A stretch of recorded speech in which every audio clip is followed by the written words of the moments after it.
Earth Sign, kumusta po kayong lahat? Okay, so Earth Sign, maraming salamat po sa walang sawang pagsubaybay sa ating pong daily horoscope. And kung ikaw ay bago pa lang sa ating channel, mag-subscribe na po kayo and i-click mo na rin yung ating notification bell para lagi kang updated sa ating mga bagong upload. And sa mga interesado guys sa ating private reading, ayan, iiwan ko na lang yung link ng aking Facebook sa atin pong description box below. Tignan po natin gabay kapalaran po ni Earth Sign ngayon. Okay, wow, ang ganda ng pera ng mga Earth Sign ngayon. Oops, mahirap alhin na ang card na to. Okay. Okay, tatlo yung nakuha.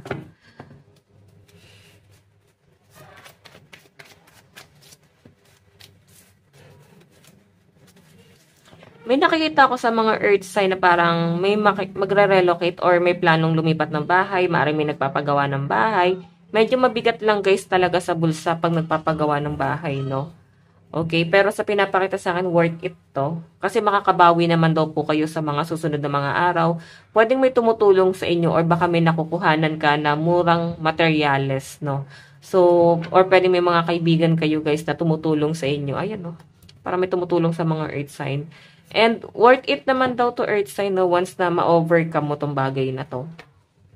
Okay? Worth it kasi parang once na maayos na to, kung ano man yung mga pinapagawa mo or baka meron kang planong bumili ng property or pwede iba sa inyo guys, may plano kayong mag-abroad. Basta guys, ito ay patungkol sa stability, no? Okay? Mas nagiging wise ang mga Earth Sign dito. Meron po tayong 9 of Wands. Meron ako nakita communication or pwedeng travel. Pwedeng mabilisan guys yung paglipat siguro kung kayo ay lilipat ng bahay. Kasi ito kasama mo yung family mo nagre-relocate guys. Okay, kumbaga sugal yung ginagawa nyo. Pero napag-usapan naman guys at naplano nyo naman to. No? Napakaganda at napakatalino ng mga Earth Sign. Kasi napag-usapan at napagplanuhan nyo yung mga bagay-bagay. Okay, so Earth Sign, ayan. Titignan pa natin kung ipapakita rito. So, ano to guys, no? New beginning kung nagkaroon ng mga blockages, pwedeng ang daming challenge na nangyari sa inyo sa mga nakaraang taon. So, ngayon, I think, nandun pa rin naman yung challenge, pero hindi na siya, guys, ganun kabigat sa bulsa din, yung mga gastusin, no? So, sa pinapakita sa akin, mas pinipili ng mga Earth Sign kung saan yung mas magiging wise kayo. Like, mas magiging maayos yung daloy ng pera. And, eto ha, meron kayo guys, guidance, like siguro partner nyo, magulang nyo, mga kapatid, na maaaring nag-a-advise sa mga Earth Sign kung ano yung mga dapat nyong gawin.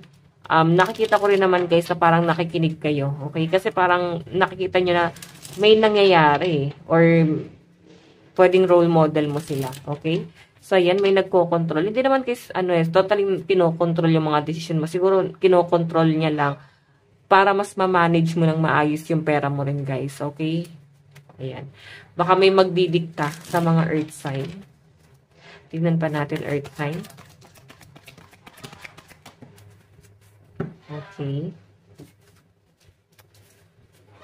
Ayan, naka-reverse siya kanina, no? 8 of Pentacles, 8 of Swords, 6 of Cups, and Strength. May nakakita ko, guys, celebration dito, Earth Sign. So, I think, magkakaroon ng magandang mangyayari pagdating sa daloy ng pera ng mga Earth Sign. And sa family mo rin, guys, parang malaking celebration to, no?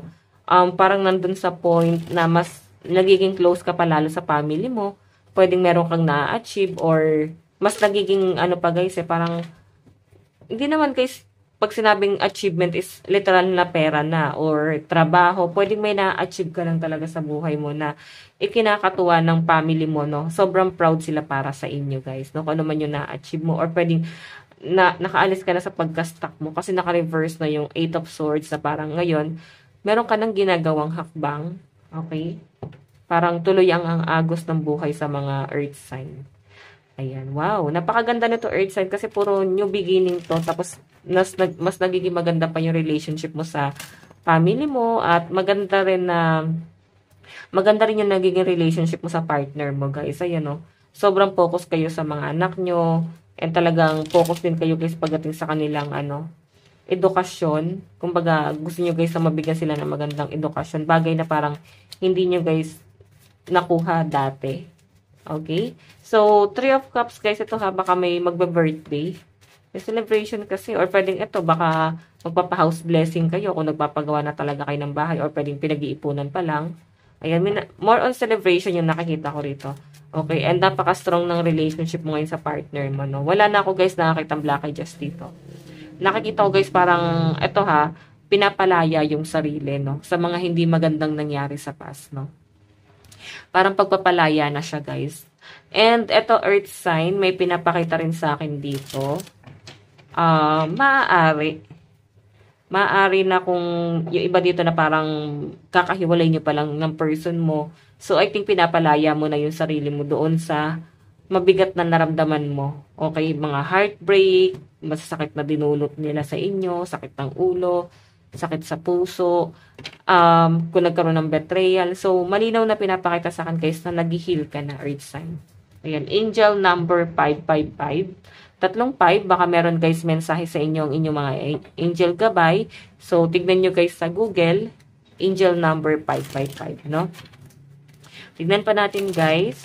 Ayan, napakaganda nito, guys, no? Parang may bonding talaga together with your family. Okay, baka, guys, may outing.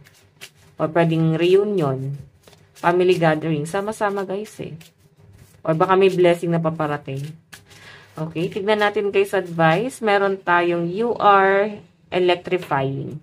Allow your talent to do the talking. Okay, so iba sa inyo, wag ka daw matakot na maging open kasi ibang tao. Kasi dati siguro mas pinipili nyo na yung opinion is parang sinasarili nyo lang, mga desisyon nyo. Kaya parang may mga desisyon na mali eh. Okay, maling hakbang na ginawa nyo sa buhay nyo. Ayan, no? Okay, so nakikita ko rin na parang mag-focus ka rin sa talent mo. Parang kailangan nyo din daw, guys, enhance yung talent mo kasi baka magamit nyo to pagdating ng araw. Okay? So, guys, lucky number mo is 26 and 39. Earth sign, ito lang po ang inyong reading. Bukas po ulit. God bless and love you all. Bye-bye.